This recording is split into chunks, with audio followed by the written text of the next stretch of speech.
سیدہ زینب بنت خزیمہ رضی اللہ عنہا کے بعد باری آتی ہے ام المومنین سیدہ ام سلمہ رضی اللہ عنہا کے تذکرے کی۔ ماں باپ نے نام ہند رکھا، والد کا نام ابو امیہ تھا، جو مکے کے ایک مشہور فیاض اور مخیر بزرگ تھے۔ ان کی فیاضی اور سخاوت کا یہ عالم تھا کہ سفر میں جاتے تو پورے قافلے کے اخراجات خود برداشت کرتے۔ اسی بنا پر وہ ذات الراکب کے لقب سے ملقب تھے۔ سیدہ ام سلمہ رضی اللہ عنہا نے چونکہ ایک فراخ دل، وسیع حوصلہ اور فیاض باپ کے زیر سایہ تربیت پائی تھی، اس لیے وہ بھی انہی اوصاف سے متصف تھیں۔ والدہ کا نام عاتقہ بنت عامر تھا۔ والد کا تعلق قریش کے مشہور خاندان بنو مخزوم سے تھا اور والدہ بنو فراس سے تھی۔ آپ کا پہلا نکاح عبداللہ بن عبد الاسد سے ہوا، جو ابو سلمہ کے نام سے معروف تھے۔ ام سلمہ کے چچا زاد اور نبی کریم صلی اللہ علیہ وسلم کے رضائی بھائی تھے۔ ان دونوں میاں بیوی کا شمار ان خوش بخت حضرات میں ہوتا ہے جو اسلام کے دور اول ہی میں نعمت اسلام سے بہرہ مند ہو گئے تھے۔ ابو سلمہ رضی اللہ عنہ سے سیدہ ام سلمہ کے ہاں سلمہ، عمر، درہ اور زینب پیدا ہوئے۔ ان دونوں نے مکہ سے حبشہ کی طرف ہجرت کا بھی شرف حاصل کیا تھا۔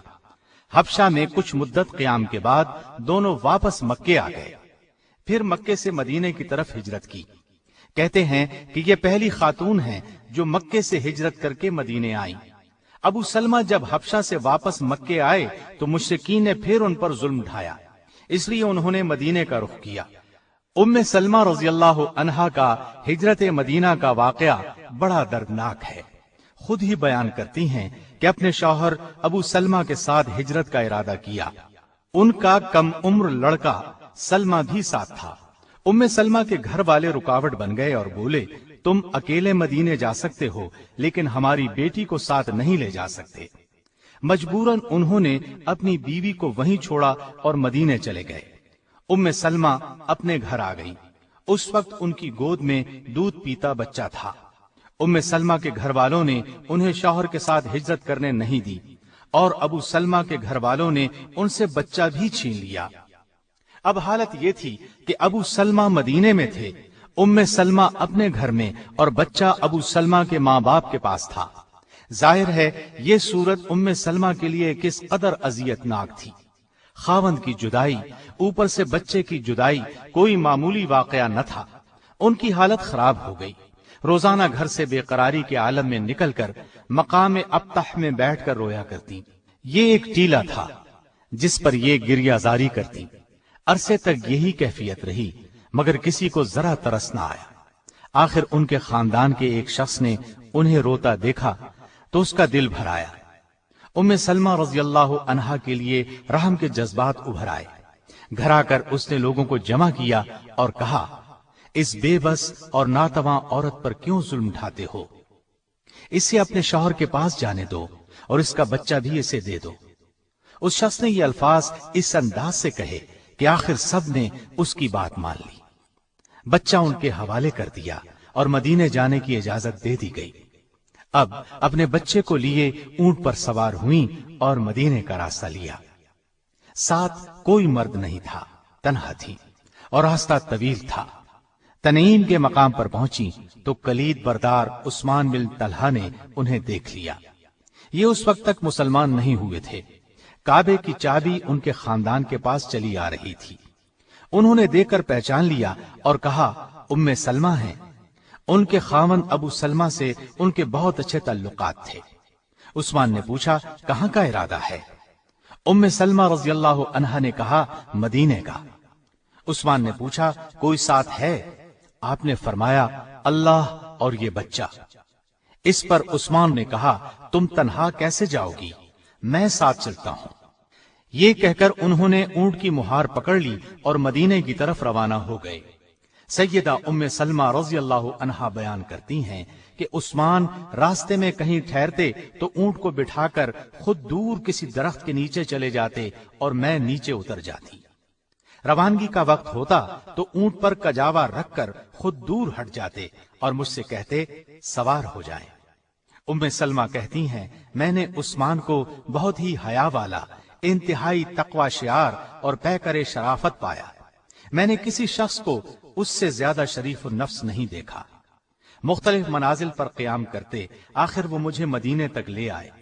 جب قباء کی آبادی پر نظر پڑی تو کہنے لگے، اب آپ اپنے شوہر کے پاس چلی جائیں، وہ یہیں ٹھہرے ہوئے ہیں۔ ام سلمہ رضی اللہ عنہا ادھر روانہ ہوئیں اور عثمان بن طلحہ رضی اللہ عنہ نے مکے کی راہ لی۔ اب ام سلمہ رضی اللہ عنہا اپنے شوہر کے ساتھ مدینے میں زندگی کے دن گزارنے لگی۔ وہ بہت خوش تھے۔ 2 ہجری میں بدر کا معرکہ ہوا، پھر احد کی لڑائی پیش آئی۔ ابو سلمہ رضی اللہ عنہ نے دونوں میں بھرپور حصہ لیا۔ احد کی لڑائی میں زخمی ہو گئے۔ یہ زخم اتنے شدید تھے کہ جمادی الاخری 4 ہجری میں زخموں کی شدت اور تکلیف سے اپنے خالق حقیقی سے جا ملے۔ رسول اللہ صلی اللہ علیہ وسلم کو وفات کی خبر پہنچی تو تعزیت کے لیے تشریف لائے۔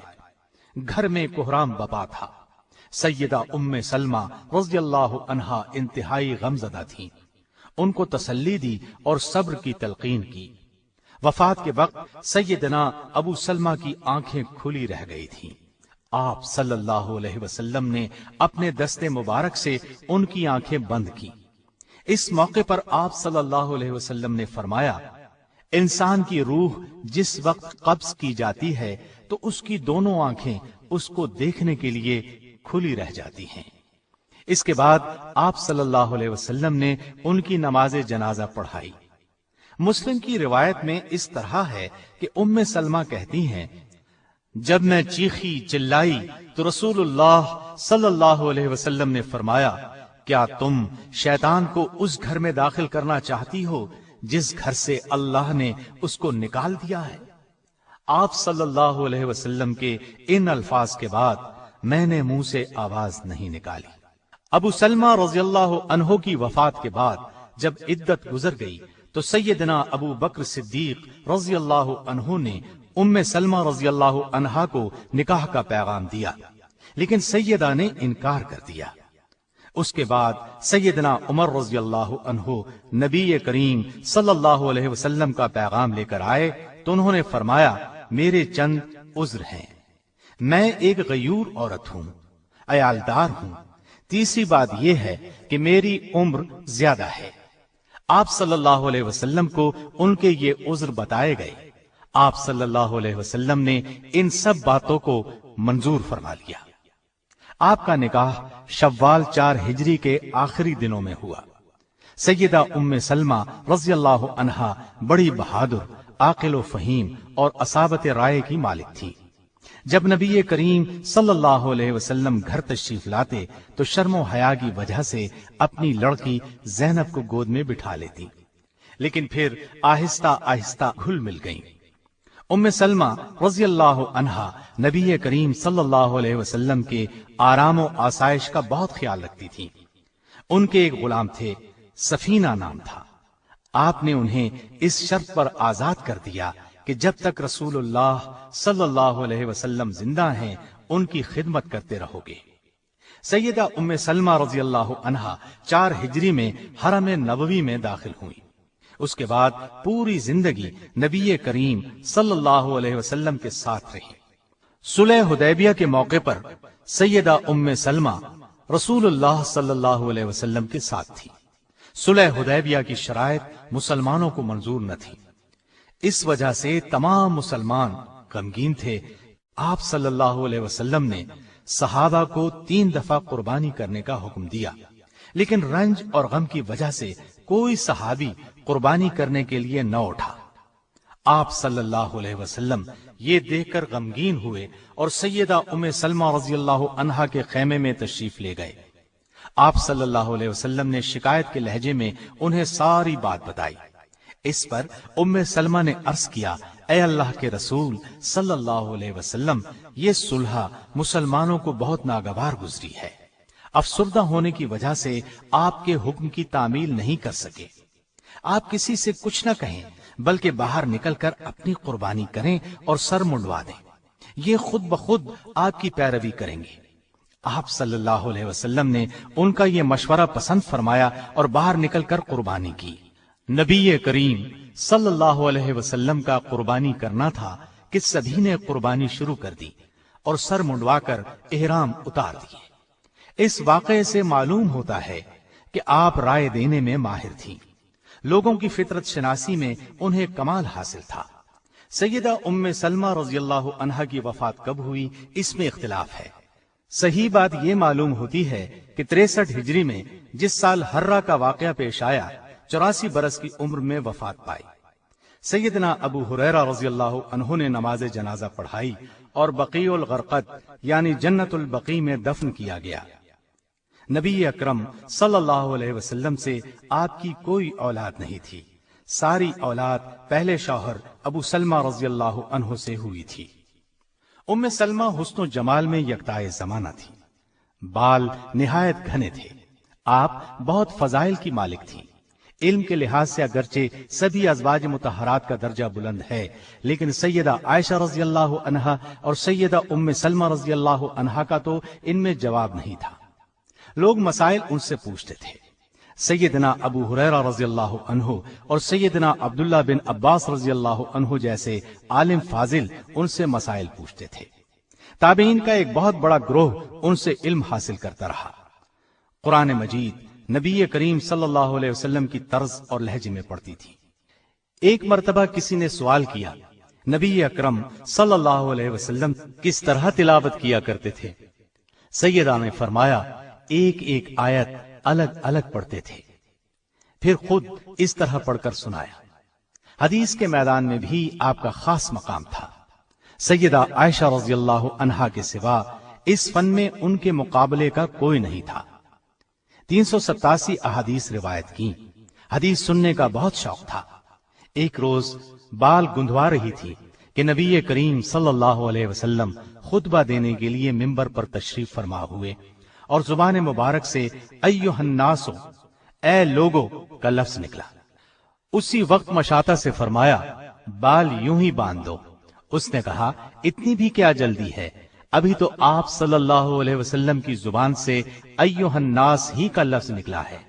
آپ نے فرمایا کیا خوب، کیا ہم آدمیوں میں شامل نہیں؟ اس کے بعد خود بال باندھ کر اٹھ کھڑی ہوئیں اور پورا خطبہ کھڑے ہو کر سنا۔ آپ سے جن لوگوں نے علم حدیث حاصل کیا ان کی بہت بڑی جماعت ہے۔ حافظ ابن قیم نے لکھا ہے کہ اگر سیدہ ام سلمہ کے فتاوی جات کو جمع کیا جائے تو ایک کتاب بن سکتی ہے۔ آپ کو قرآن و سنت میں کامل دسترس تھی، فقہ کی ماہر تھی، زہد اور تقوی انتہا کا تھا۔